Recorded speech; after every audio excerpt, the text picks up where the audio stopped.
Ok, bienvenidos a lección 11, Romanos 6, 13 a 23. ¿Qué marca la diferencia? Todos los seres responsables están viajando por dos caminos principales. Estos dos caminos son mencionados por el Señor Jesús en el Sermón Monte. Entrad por la puerta estrecha, porque ancha es la puerta y espacioso el camino que lleva a la perdición, y muchos son los que entran por ella. Porque estrecha es la puerta y angosto el camino que lleva a la vida, y pocos son los que la hallan. Mateo 7, 13 y 14. Un camino se ingresa a través de una puerta ancha. Uno podría suponer que conduce a un hermoso palacio de felicidad. Es el camino de las multitudes. Uno puede ingresar a este camino ancho sin mucho esfuerzo. Puede ser arrastrado hacia él por la humanidad, pero su final es la muerte. El otro camino es estrecho. Aunque es estrecho, es lo suficientemente amplio para satisfacer todas nuestras necesidades. Es lo suficientemente ancho para que tú y Jesús puedan viajar juntos con él. Conduce a la vida, pero Jesús dijo, pocos son los que lo encuentran. Los romanos estaban familiarizados con estos dos caminos. Habían caminado en el camino ancho en el pasado y ahora estaban caminando en el camino estrecho.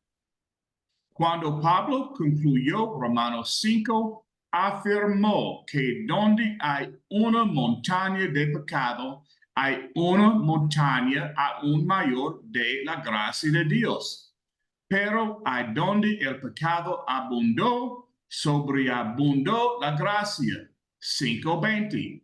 En Romanos 6, Pablo describe lo que los romanos habían sido antes de experimentar la gracia de Dios. En contraste, representó lo que los romanos habían llegado a ser porque experimentaron la gracia de Dios.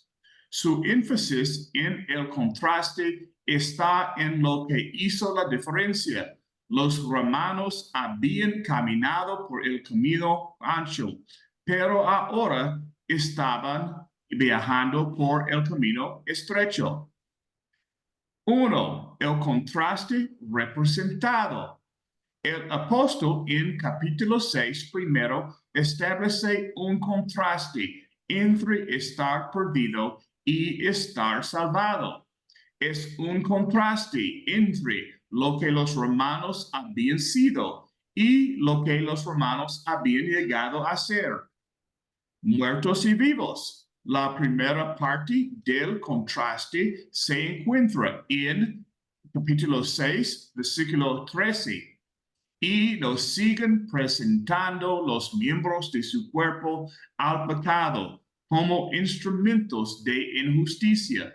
Más bien, preséntense a ustedes mismos a Dios como vivos de entre los muertos y los miembros de su cuerpo como instrumentos de justicia para Dios. Los romanos habían estado muertos, pero ahora estaban vivos.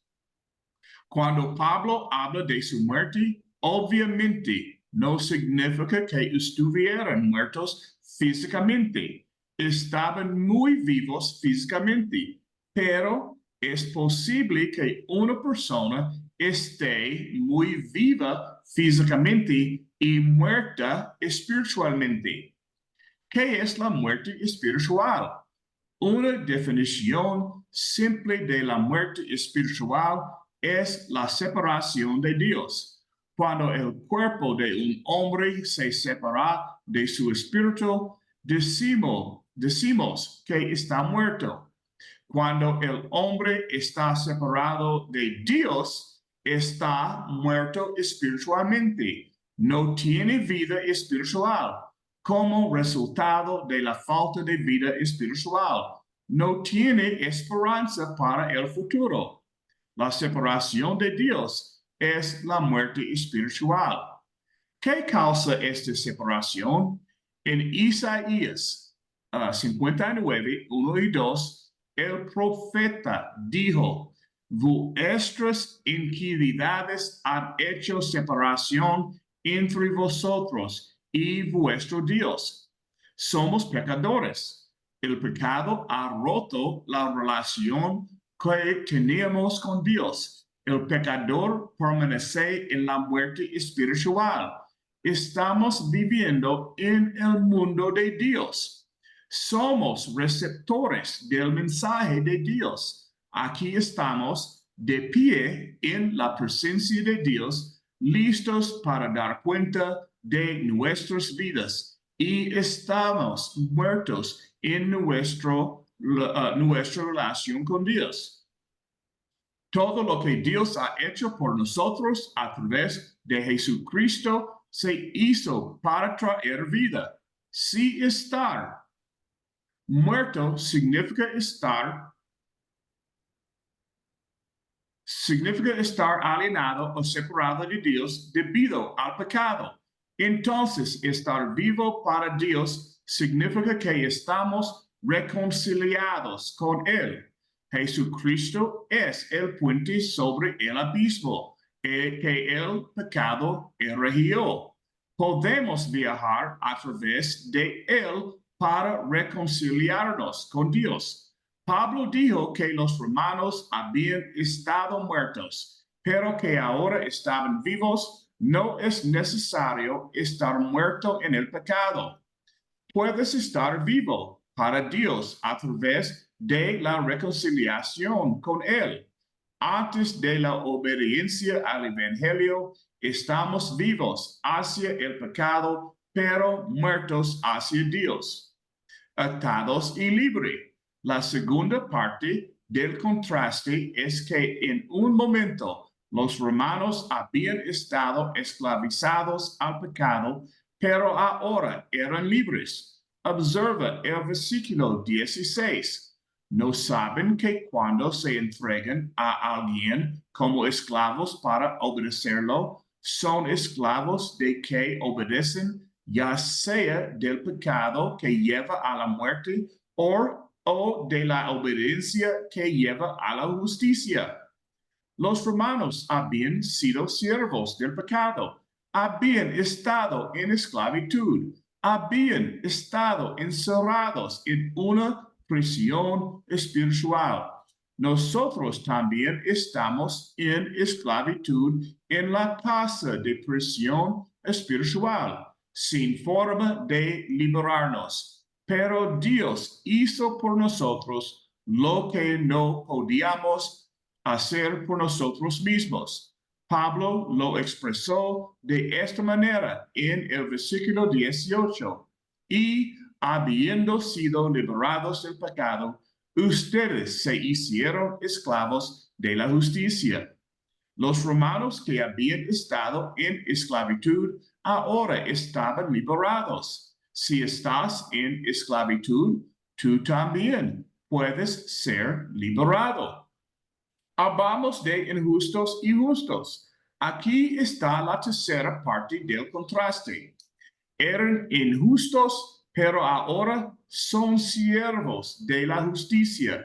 Dice en versículo 20, cuando eran esclavos del pecado, estaban libres en cuanto a la justicia. No estaban en armonía con Dios. En consecuencia, eran injustos. Pero Pablo dice que se habían convertido en siervos de la justicia. Sucio y santo. Observa la cuarta parte de contraposición.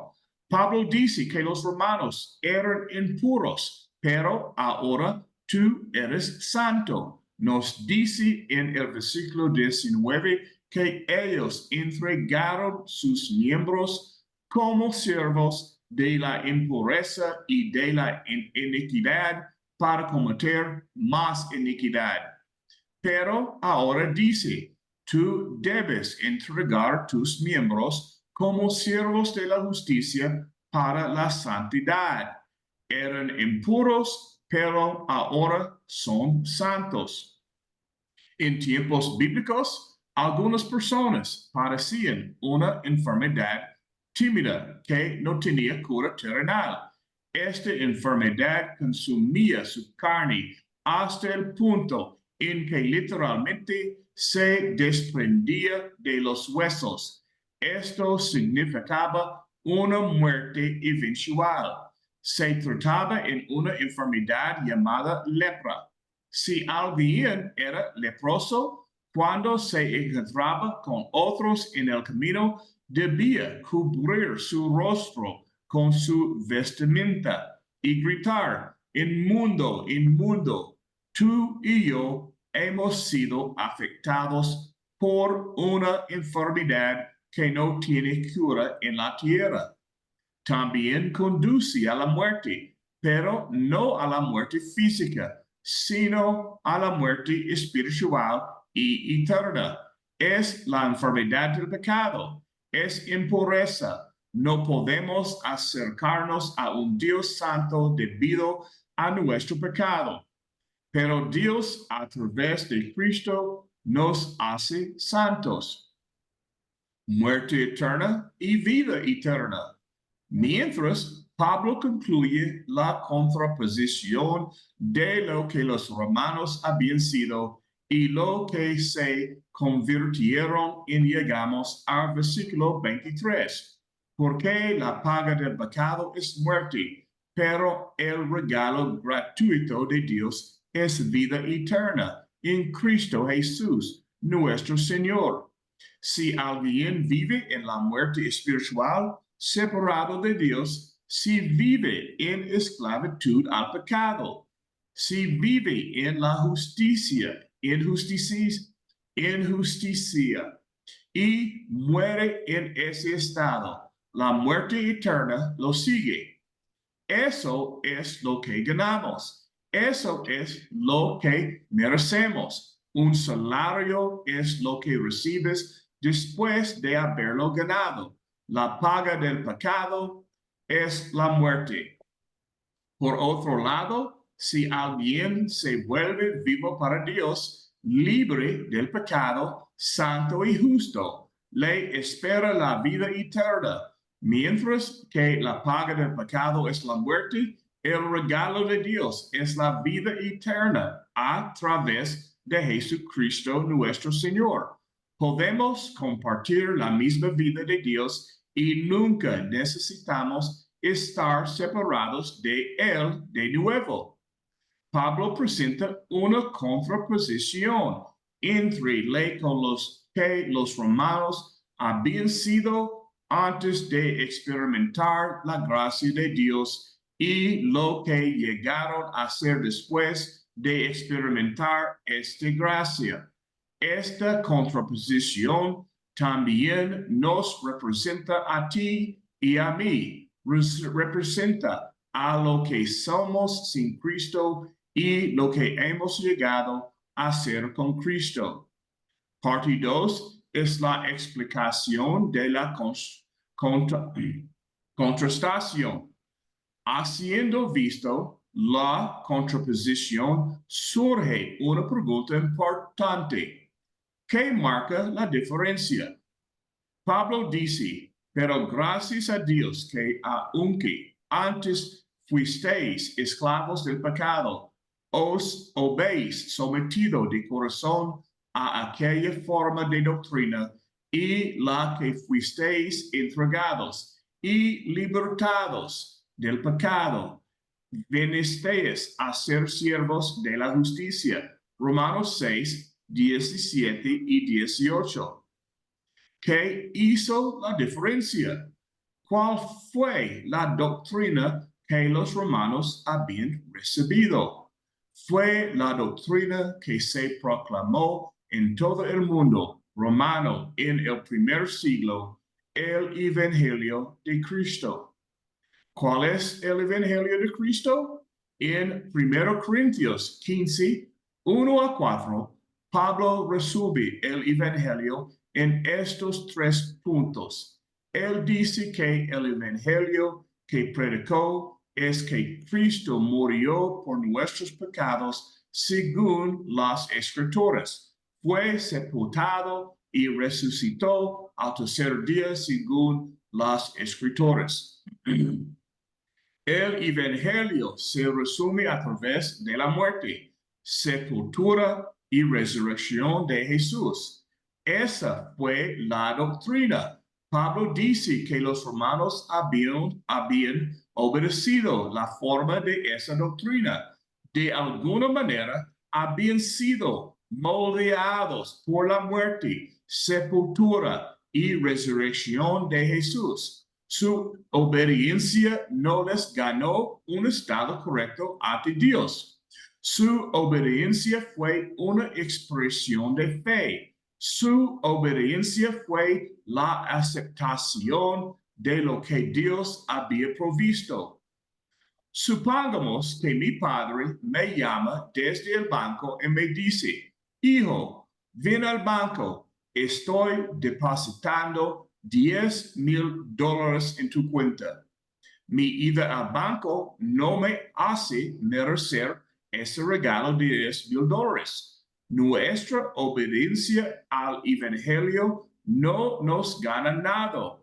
Es la aceptación de lo que Dios ha hecho. ¿Cómo podemos obedecer la forma de la doctrina de la muerte, sepultura y resurrección de Jesús? Los primeros 6 versículos de Romanos 6 dan la respuesta. Pablo dijo, ¿qué diremos entonces? ¿Continuaremos en el pecado porque la gracia abunde? De ninguna manera. Nosotros que hemos muerto al pecado, ¿cómo podemos seguir viviendo en él? Así como Jesucristo en la doctrina murió por el pecado, tú y yo morimos al pecado, al amor por el pecado, a la práctica del pecado, al dominio del pecado.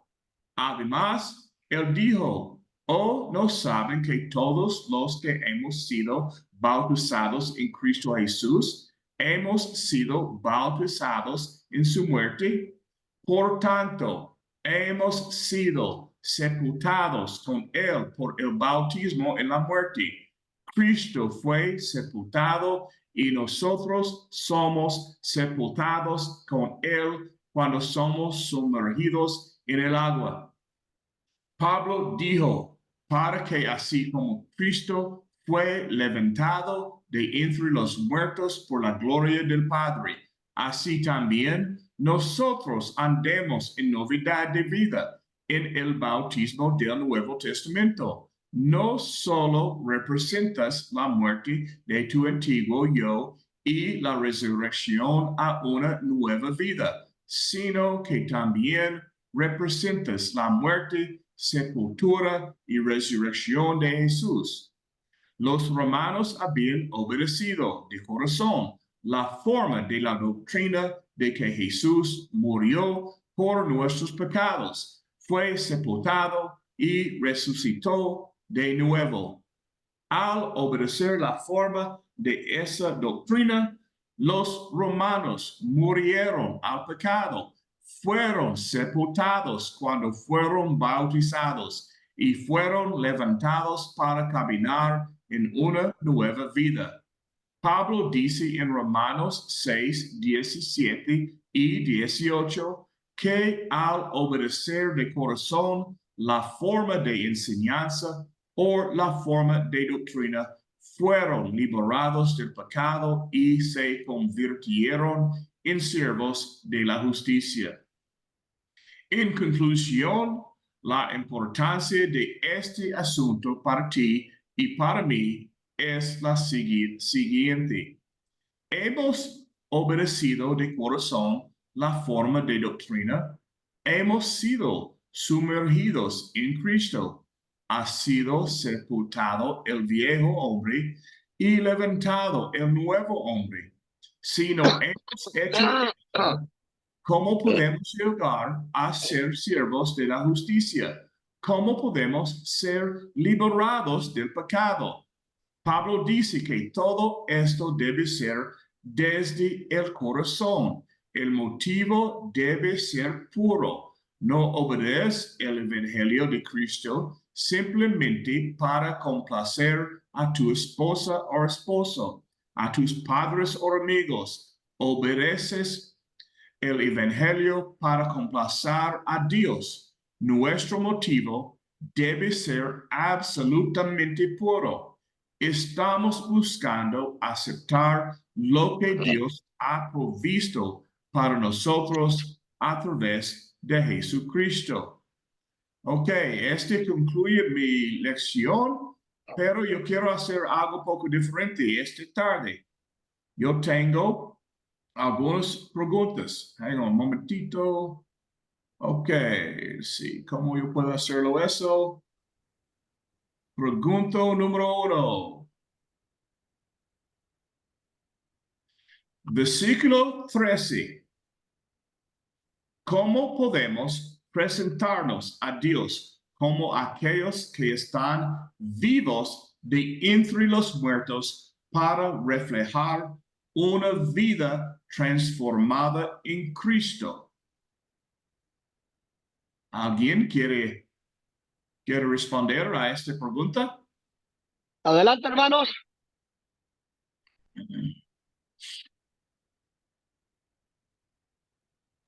¿Puedes repetir la pregunta? Es que no la escuché.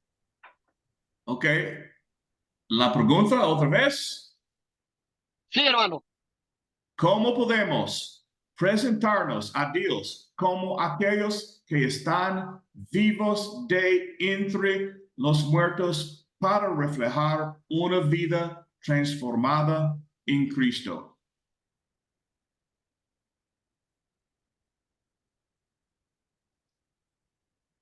Sí, debo presentarme como una persona que da testimonio, que ha creído en Cristo, porque como la palabra de Dios dice que habemos sido perdonados y resucitados con Cristo, entonces somos nuevas criaturas, entonces debemos de dar un testimonio de que nuestra vida ha cambiado y que nuestra vida se rige por obedecer la palabra de Dios. Okay. Amén. ¿Alguien más? ¿Alguien más? Amén. Podemos presentarnos a Dios como un sacrificio vivo, hermano, a través de la predicación del Evangelio, cuando realmente uno ha creído esa doctrina sinceramente de corazón. Realmente el Espíritu Santo transforma nuestras vidas y comenzamos a vivir una vida de servicio a Dios dedicada, que realmente el Espíritu Santo lo transforma de una manera que a veces somos capaces de comprender, pero realmente si es victoriosa la vida en Cristo, y de esa manera podemos vivir en santidad para la presencia de nuestro Señor Jesucristo. Amén. Adelante, Rocky, con la segunda. Ok, la segunda. Versículo, yo voy versículo por versículo. Versículo 14. ¿Qué significa? Que los creyentes no están bajo la ley, sino bajo la gracia. ¿Cómo afecta esto nuestra relación con Dios?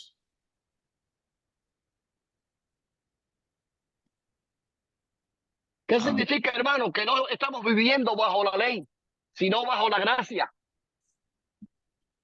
Acuérdense que los romanos en aquella época tenían dos grupos, los judíos que querían judaizar y estaban los romanos y habían diferencias entre ellos. Pero Pablo te está diciendo que somos salvos no por la ley, sino por la gracia. Sí, sí, que ya nosotros no teníamos que cumplir los mandamientos de la ley, sino que ahora andábamos en Cristo en una nueva vida. Entonces ya no teníamos que seguir las tradiciones que se hacían en el Antiguo Testamento. Fíjense bien que los judaizantes, ellos querían que todos los varones circuncidaron. ¿Qué querían? La guardia del sábado. ¿Qué querían? Las comidas, separación de las comidas. Querían muchas cosas, meterlas dentro de la iglesia. Eso es típico. Actualmente hay muchos grupos religiosos que están haciendo lo mismo, pero nos están diciendo que somos libres por la gracia de Dios, salvos por la gracia de Dios, porque Él se agrada de nosotros. Y no porque hagamos esto o hagamos aquello. Adelante, Rocky, la tercera. Ok, la próxima en este es conectado.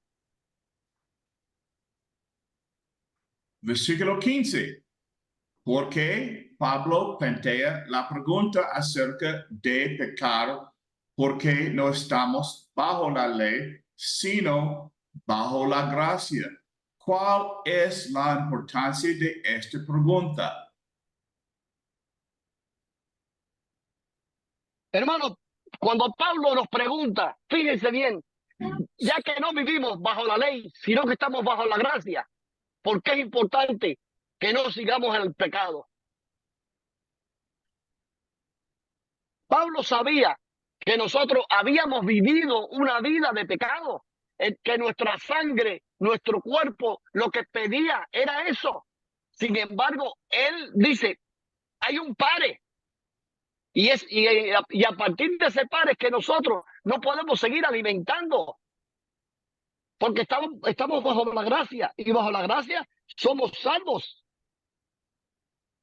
Marapá, no me dicen nada.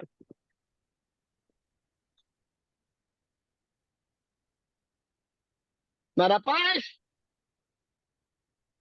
hermana.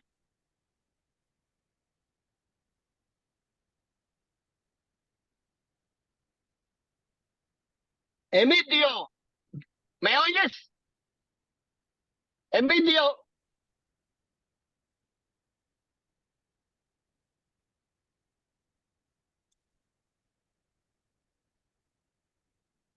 Simplemente, hermano, es muy sencillo.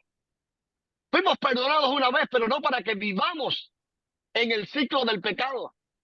No para que vivamos pecando, sino para que entendamos que esa vida no nos conviene, para que entendamos que tenemos que alejarnos de esa vida y tenemos que pelear y luchar para no vivir bajo la ley del pecado, sino bajo la ley de la gracia, sabiendo que las cosas que ya pasaron, el Señor las perdona, pero sabiendo que no tenemos que vivir para alimentar ese pecado. Adelante, Rocky, la cuarta. Ok. Versículo 16. ¿Cómo ilustra el concepto de ser esclavos de alguien la idea de que la obediencia lleva a la justicia o el pecado lleva a la muerte? Miren, hermano, fíjense bien lo que es la ley de la consecuencia. La ley de la consecuencia. Si vives así, vas a obtener esto. Si vives asado, vas a obtener lo otro. La paga del pecado es muerte. Ahora, la consecuencia de vivir para el Señor, ¿cuál es? Emilio, no te oigo. Vida eterna. Vida eterna. Pero ¿cómo sabemos que tenemos vida eterna, Jorge? porque ya no vivimos en el pecado, ya el pecado no se enseñorea de nosotros. ¿Por qué? Porque estamos bajo la gracia y el Señor dice que Él no nos va a mandar una carga más de la que nosotros podemos llevar, ¿verdad? Igual como dice Gálatas 6:8, porque dice que el que siembra para la carne, de la carne sembrará corrupción, pero el que siembra para el espíritu, del espíritu segará vida eterna. Entonces ya no andamos en la carne, andamos viviendo en el espíritu. Miren, hermano, qué bonito esa parte. Pero hay una palabra ahí que, es muy fuerte para cada uno de nosotros. Pablo dice, yo, siervo de Jesús. La palabra siervo no significa siervo, significa esclavo de Jesús. Cuando nosotros somos esclavos de algo, es como si nos ponen al buey se le pone un narigón y usted lleva al buey para donde usted quiera. Entonces, ¿de quién yo soy el buey? El narigón mío, ¿a quién le doy la zorrita para que lo haga? Se lo voy al Señor Jesús. Hermano, nosotros cuando estamos predicando somos siervos, somos esclavos de Jesús. Qué fácil es cuando yo me paro y digo, tú sí, tú no. Empiezo a hacer clasificaciones. Cuando realmente la palabra lo que me da a mí es la autoridad del esclavo, ninguna. La autoridad de un esclavo es que yo no soy nadie. Yo soy simplemente la uña en el dedo del Señor Jesús. Sin embargo, ¿por qué hay tantos problemas hoy? Tantos problemas dentro de las iglesias, dentro de las denominaciones, porque confunden la palabra siervo y la palabra siervo le dan otra entonación. Yo soy siervo, yo soy ministro, yo soy... Y te ponen cosas para engrandecerte delante de los demás. Cuando Pablo era lo más grande de lo más grande después de la creación, él se consideraba esclavo. Y nosotros queremos, no, yo soy ministro. Y le voy a decir una cosa. Yo estaba trabajando Santa Cruz del Norte y me acuerdo que hay una muchachita que era hija de un predicador. Entonces hay un muchacho que trabajaba conmigo que me dice, oye, el papá de ella es muy importante, es ministro, pero la palabra para un cubano ministro era como que fuera un agente del gobierno, una persona grande en el gobierno. Y yo le dije, sí, pero él es ministro del evangelio. Él simplemente es un esclavo del Señor Jesús. Y me dice, porque fíjense bien la concepción que el mundo tiene de la iglesia, cuando no es así, realmente no es así. La grandeza la hace el Señor. Y nosotros, ¿quiénes somos? Somos esclavos. No somos nadie para determinar tú sí, tú no. Ahora, yo hago un proyecto, yo hago un propósito y yo peleo por ese propósito. Pero eso no me hace nadie delante de los ojos de Dios. Me hace su instrumento. Todos somos instrumentos en las manos de Dios. Y lo importante, hermano, es que entendamos que somos siervos. Somos esclavos del Señor Jesús. Y esa es la grandeza de nosotros. Que digamos, Señor, heme aquí. ¿Qué tú quieres que yo haga? Adelante, Rocky. Bueno, yo quiero decir, Emilio, no te me vayas. el punto, Hermano, aquí estoy. adelante, hola, big deal. Adelante, Emilio. ¿Qué me dice de la palabra siervo? Oh, hermano, es una palabra muy relevante. Por lo menos podemos decir que el siervo está sujeto a un amo. Y ese amo de nosotros es Jesucristo.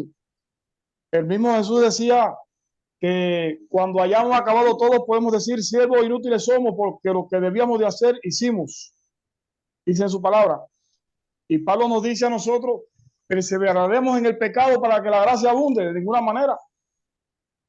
Entonces, lo que nos queda es andar en humildad, servir al Señor, servir a los hombres como inferiores a ellos, no como superiores, y saber que la recompensa de nuestro servicio la tenemos en Cristo, no en ningún hombre, porque hayamos hecho tal o más cual cosa. Nunca esperar recibir nada a cambio cuando servimos al hombre. Siempre esperar recompensa del Señor. Y sobre todas las cosas, hacer las cosas con amor. Porque el amor, dice, cubrirá multitudes de pecados. Creo que ahí está la esencia, hermano, de la palabra servir. Adelante, Rocky. Ok, Rocky, adelante. el punto. Todos son esclavos. Todos de nosotros aquí en todo el mundo son esclavos.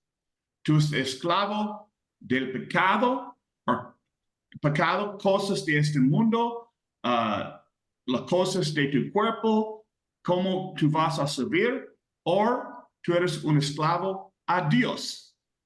Y sabemos que esclavo del pecado es muerte, muerte espiritualmente, pero mira, todos de ustedes tienen un amigo o dos amigos o tres amigos murieron más años temprano porque usan drogas, usan tabaco, usan alcohol, usan muchas cosas y ellos corriendo son esclavos de estas cosas. Yo tengo un amigo aquí en Escazú.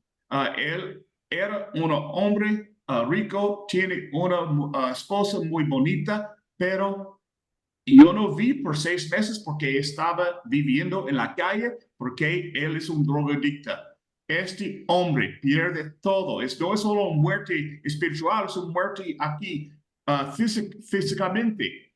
O tú puedes ser esclavo a Dios y ofrece tu cuerpo por cosas espirituales, como un sacrificio. Y si haces estos, tú vas a tropezar, toda la gente va a tropezar, pero cada día levántanos y estamos esclavos a las cosas espirituales, las cosas de Dios, y yo te prometo, tú vas a tener una mejor vida. Pero el punto de Pablo, esclavo del pecado o esclavo de Dios. En cada decisión tiene su resultado. Miren, hermano, qué simpático es esta. Aquí ¿eres o no eres? Sin embargo, eres esclavo del pecado, vives bajo la ley de la carne. Eres esclavo del Señor Jesús, vives bajo la ley del Espíritu, vives bajo la protección del Espíritu. Ahora, no hay un lugar en el medio donde puedas estar sí y no. Mucha gente piensa que pueden estar en el medio. En Cuba, en las fincas, en los campos, hay una cerca que le llaman alambre de púas.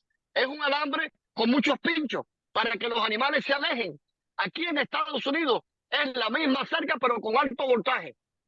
Te ponen un alambre, le ponen alto voltaje, el animal lo toca y le da el corrientazo. Miren, hay una separación grande entre servir al Señor y servir al pecado.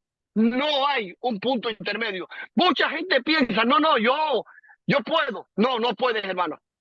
No hay un punto intermedio. La cerca, si te pones arriba en Estados Unidos, te coge la corriente. Si te pones arriba en nuestros países, te pincha y te araña y ahí no puedes estar ni un minuto. Entonces, ¿dónde vamos a estar? Es una elección que vamos a hacer nosotros. ¿Dónde vamos a estar? ¿Sirviéndole a Dios o sirviendo al pecado? Es algo que es una elección que vamos a hacer en vida. Adelante, Rocky. Galatas 2:20. He estado crucificado con Cristo y Él vive en mí. No hay medias tintas en la ley de Dios. Él vive en ti o no vive en ti. Dios no puede tener la misma presencia con pecado. So tú pones pecado en tu vida, tú buscas o quieres hacer cosas de este mundo, Cristo va a salir. Es uno o el otro. Tú no tienes la opción. Amén. Cada decisión o acción en tu vida tiene su propia consecuencia.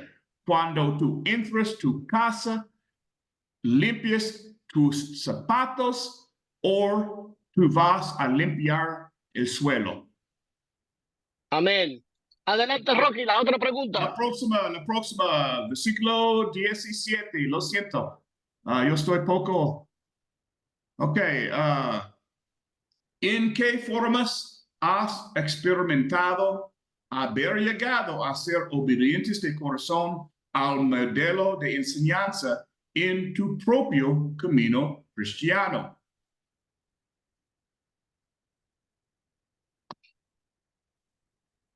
Hermano, ahí tenemos una experiencia. Cómo yo llegué a conocer al Señor. ¿De qué forma yo he experimentado la vida del Señor Jesús? Es muy sencillo. Fíjense bien, cuando nosotros estamos viviendo bajo la carne, todas las cosas, las obsesiones, los problemas, la vida que llevamos, sin embargo, llega un momento en que ya tú dices, ya no puedo más.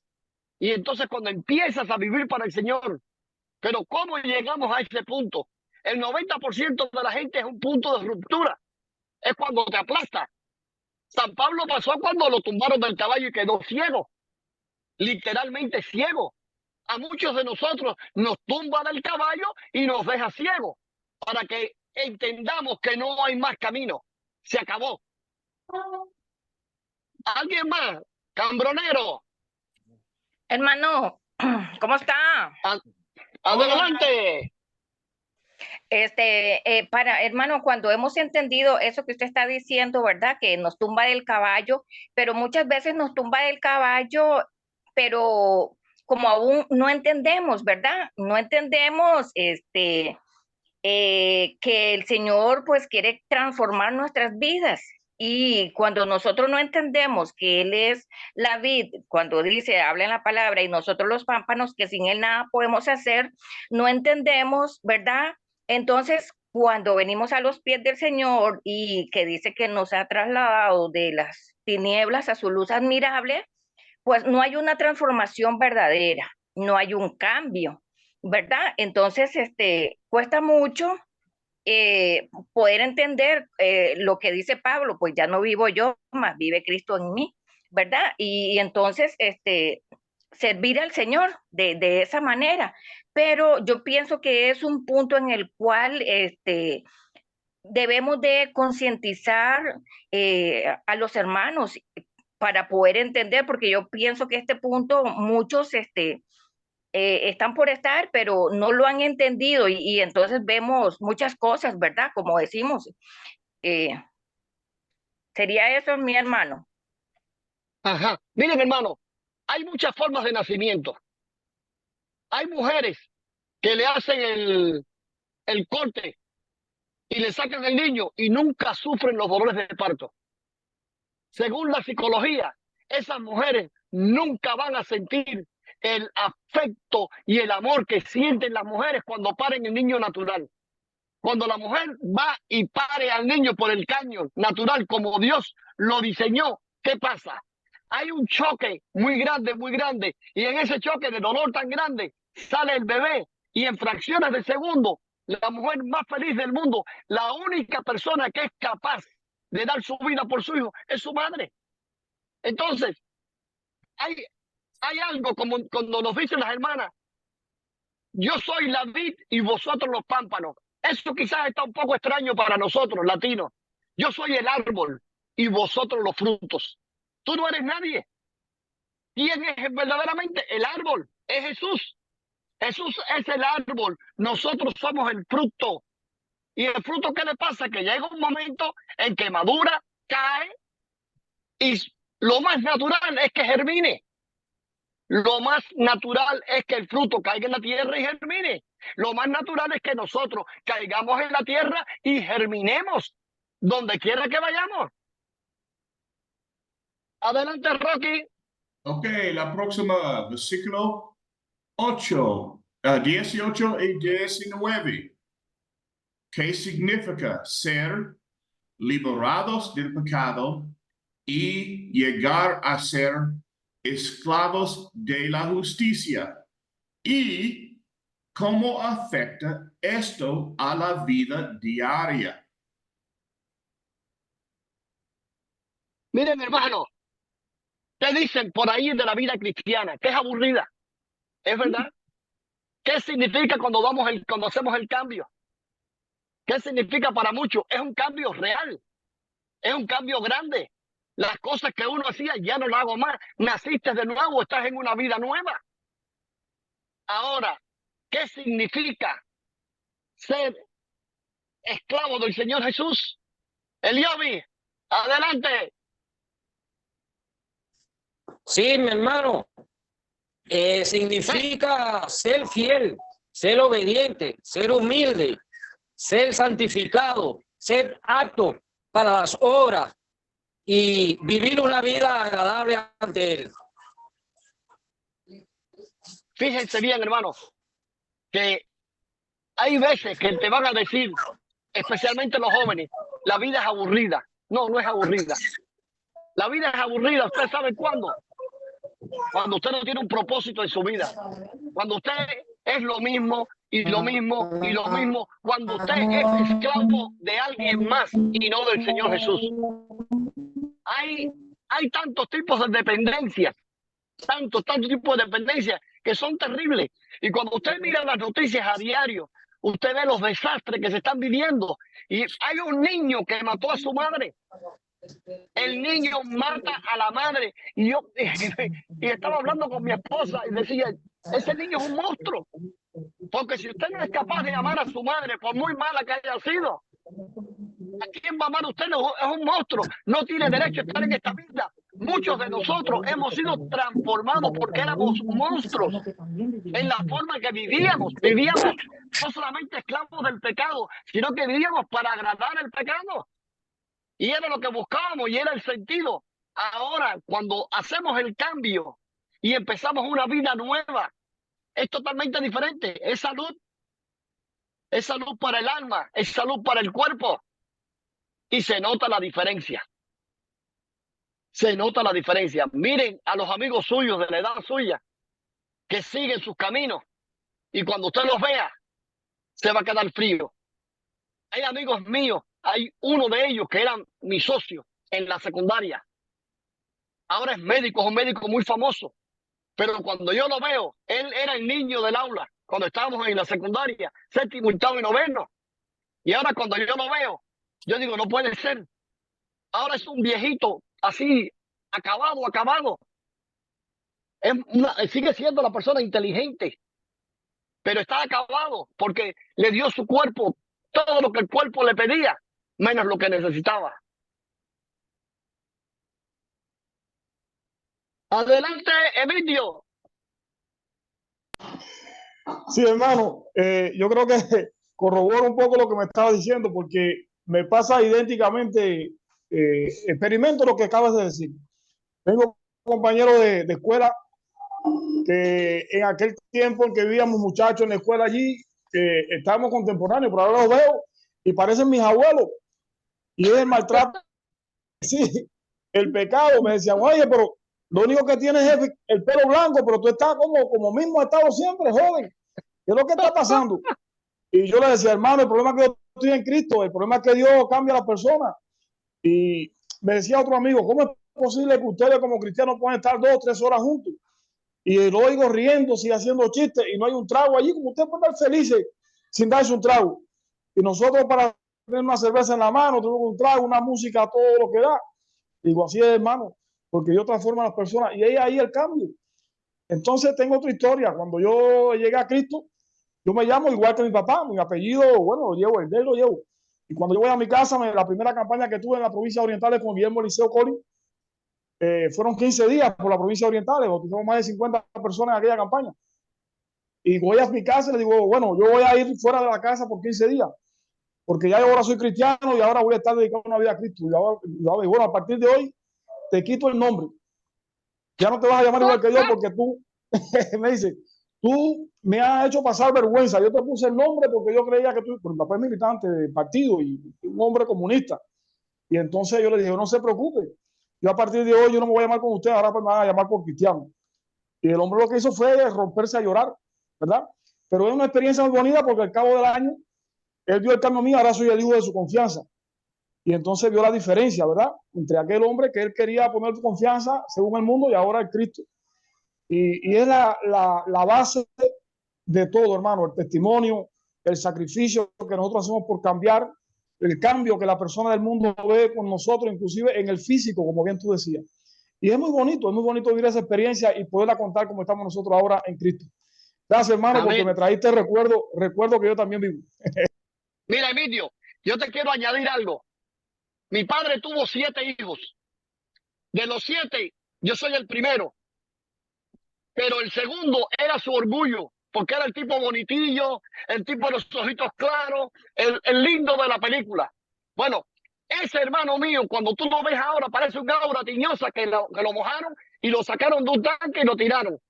Ahora, cuando mi padre cae en terapia intensiva, dice la palabra, honra a tu padre y a tu madre. Es una ley Amén, natural. hermano. 7 hermanos. ¿Quién estaba allí en terapia intensiva al lado de él? Que si comía esto, que si tomaba aquello. Ni uno solo de ellos. Entonces ahora todos ellos me dicen, Concho, pero tú has tenido suerte. Digo, no, yo no he tenido suerte. Yo he peleado la buena batalla. A mí Amén. mi Biblia me dice, honra a tu padre y a tu madre. Y yo honré a mi Amén. padre con todo lo que tenía. Y entonces, hermano, cuando tú haces esa ley natural, es que el Señor es así, te abre las puertas del cielo. Ahora mis hermanos me piden, digo, no puedo, porque me piden para disoluciones, no para la fiesta de fin de año. Papi, la fiesta de fin de año aquí no existe. Yo voy a estar con mi familia, vamos a estar. Esperábamos a mi hijo que decía que venía con nosotros, que está en el ejército, decidió no venir, ir con la familia de su mujer. Digo, perfecto, hijo, lo que tú hagas está bien hecho, eso no tiene problema. Y nosotros aquí, mi esposa, el niño y yo, vamos a ver lo que hacemos. Y le hacemos algo. ¿Cómo tú vas a pedirme a mí dinero para emborracharte? Para comprar tal y más cual alcohol. No, no, no, no, no. Yo soy de todo menos payaso. Y sí, y te digo, la gloria más grande que uno pueda tener es la obediencia al evangelio. Y mi Amén, padre hermano.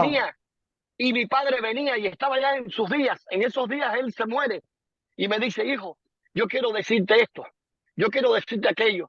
Era un nivel de confianza y de orgullo, como tú dices, hermano. Yo no fui el agradecido de la infancia, desde que éramos niños, pero sí fui el que le cerró los ojos y fui la última persona, el último hijo que él vio antes de partir con el Señor.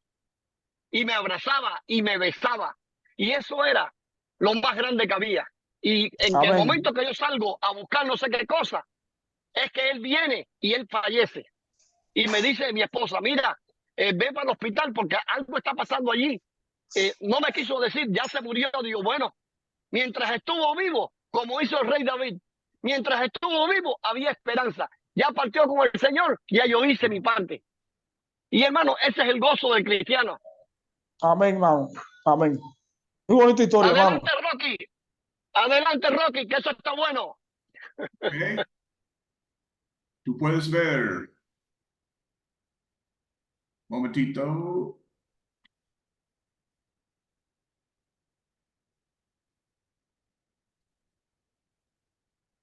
Ok. Versículo 20. ¿Cómo desafía la idea de ser esclavo del pecado y luego recibir libertad en Cristo, tu comprensión de la libertad cristiana? Miren, hermanos, el gran desafío, cómo yo asimilo la libertad en Cristo. Ya no soy más esclavo del pecado. Ahora soy libre en Cristo. ¿Cómo yo acepto el desafío? Cambronero, Bueno, hermano, cuando nosotros llegamos a las aguas del bautismo, confesamos a Cristo como nuestro Señor y Salvador. Entonces, nosotros comenzamos a obedecer la forma en que Él los libera de la ley. Ya no estamos esclavos de la ley ni del pecado, sino que ahora vivimos para Cristo. amén. Bárbara Borruel, Bárbara, quita el micrófono, hermana. Bárbara, quita el micrófono.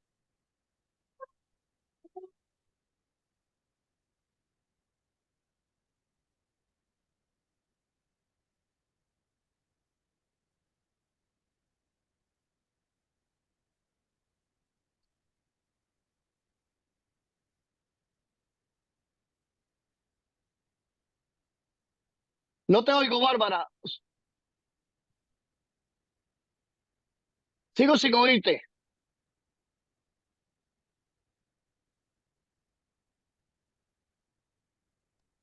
No podemos escuchar. Ok, Bárbara, vete por el teléfono de vídeo y háblame por el teléfono de vídeo. No te oigo. Dígame, hermano. Ajá. ¿Cómo aceptamos el desafío de ser libres en Cristo? Ay, hermano. Es fuerte, hermano. Es fuerte la batalla, es fuerte la lucha. Es un desafío, verdaderamente. El deseo y la convicción que Dios pone ese desafío, hermano. Amén. Fíjense bien que es un desafío, es una pelea, es una lucha. El desafío significa lucha constante. Cuando usted está viviendo bajo los efectos y usted es la marioneta que está bailando, cuando Satanás te dice esto y esto y aquello, y estamos así como la marioneta, no hay problema. Ahora, cuando decidimos cortar todos esos hilos y empezar una vida nueva en Cristo, es cuando viene la película, es cuando viene el desafío, es cuando viene la pelea. Yo les decía a unos amigos míos el otro día que ellos empezaron una relación nueva. Les digo, fíjate bien, le digo a ella, normalmente cuando un hombre no tiene a nadie, ni los perros lo miran. El hombre va solo por ahí para allá y nadie lo mira. Pero sin embargo, nada más que este hombre empieza una relación linda y seria, enseguida empiezan todas las mujeres a fijarse en él. ¿Por qué? Porque el desafío es la pelea de cómo voy a agradar a Dios. Y yo agrado a Dios cuando estoy fijo y firme. Pero sin embargo, a partir de ese momento que usted empezó, es cuando empieza la pelea, cuando empieza el desafío. Y así es con todos. Así es con el cigarrillo. Yo fumaba mucho. Y para mí quitarme el vicio del cigarro fue difícil. Fue bien difícil. Estaba así, amarrado al cigarro. Y también estuvo amarrado al alcohol y a todas esas cosas. De hecho, actualmente cuando nosotros vamos a hacer una comida que lleva cerveza, yo no puedo tomarme más de un cuartito de cerveza. Porque si tomo más, me hace daño. Y es que el cuerpo lo limpia tanto que una gotita de cerveza, que es al 6 o al 7% de alcohol, me hace daño. Y eso es la importancia, es el desafío, es la guerra espiritual en la que nos estamos sometiendo nosotros cuando entramos al Señor. Es difícil, pero hay una verdad. Todo el mundo pelea por algo. Todo el mundo pelea por algo. Usted va a la universidad y se pelea todo ese tiempo, así como está Camilita, así hemos estado todos nosotros peleando hasta agarrar nuestro diploma. Después hay un premio y grande, más grande que el premio de ese diploma de la universidad, es el premio que el Señor tiene para nosotros. Más grande todavía. Adelante, Rocky. Es todo. Hermano, yo quería añadirle Es dos todo. cosas nada más. No, yo quería hacer una añadidura, Rocky, fácil, rápido. Okay. Los romanos fueron los primeros en hacer, fíjense bien, todas las civilizaciones anteriores tenían carreteras internas dentro de los pueblos. Pero sin embargo, los únicos que empezaron con carreteras fuera de los pueblos eran los romanos. Siempre eran trillos y carreteras malas. Pero los primeros que llegaron a coger y a pavimentar las carreteras fueron los romanos. Cuando pavimentan las carreteras, aumenta el comercio, aumenta el transeo, aumenta todo. Prosperidad. Por eso es que el Señor te dice de los caminos, el camino que lleva a la petición es el que todo el mundo quiere. Ahora, hay un camino, una senda estrecha. Cuando usted se mete en las montañas, Rocky me enseñó el otro día cómo él se metió por dentro de esas montañas, por ir para allá arriba. Y es un camino difícil. Entonces, estas cosas difíciles son los que te llevan un premio más grande. Usted sigue la senda ancha, es la que lleva a todo el mundo. Y por eso hay un refrán que dice que todos los caminos llevan a Roma. Roma fue la primera en pavimentar las carreteras de pueblo a pueblo. Y todos los caminos siempre llevaban a Roma. Por eso es importante que aprendamos que ese camino ancho no es el mejor. No es el mejor. El estrecho, el que te lleva a las colinas, el que te lleva allá arriba, donde casi nadie va. Hay un pueblo que se llama Veguita Amarilla, que yo fui una vez con unos hermanos allá en Santiago de Cuba. No recuerdo ese hermano, pero era un campesino. Para mí sigue siendo la persona más linda del mundo. Y la única forma de entrar a ese pueblo era por mula, por burro o mula, no me acuerdo ahora. Entonces, eran unos precipicios y unas inclinaciones que yo me moría de miedo. Y había que subir en 4 patas. Y yo subía, y yo decía, ¿cómo es posible que ustedes puedan vivir aquí? Ellos vivían, hermano, y eran felices. Y es la felicidad grande que tenemos de las cosas difíciles.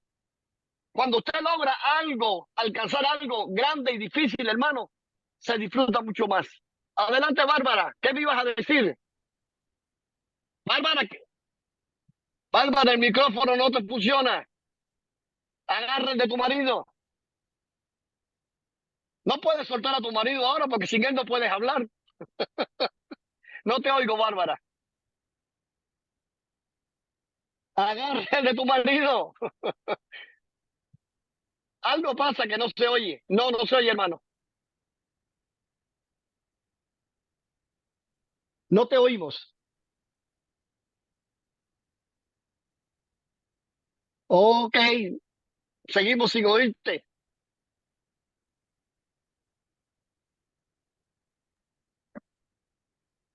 Ok, hermano, pasemos 1 hora.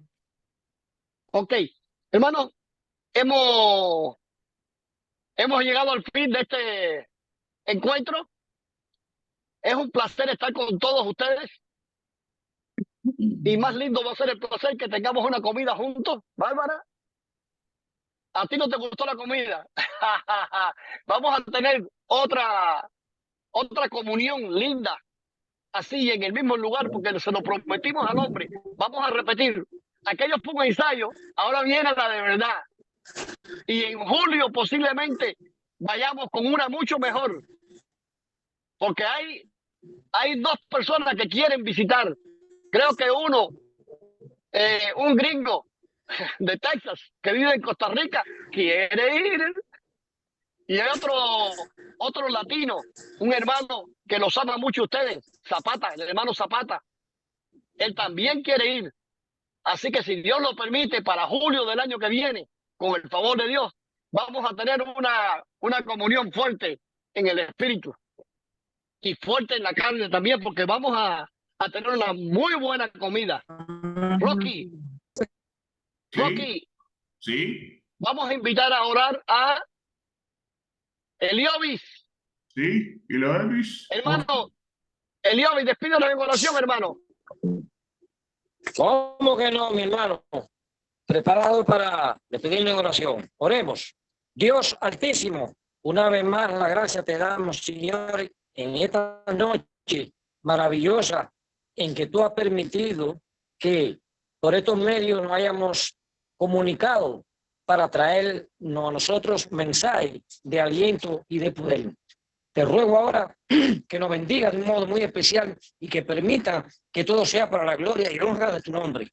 Que en todo el amor nos unifique y prepara siempre nuestros corazones, nuestra mente, para transformarnos en el instrumento idóneo para tu bendito trabajo aquí en la tierra, Señor.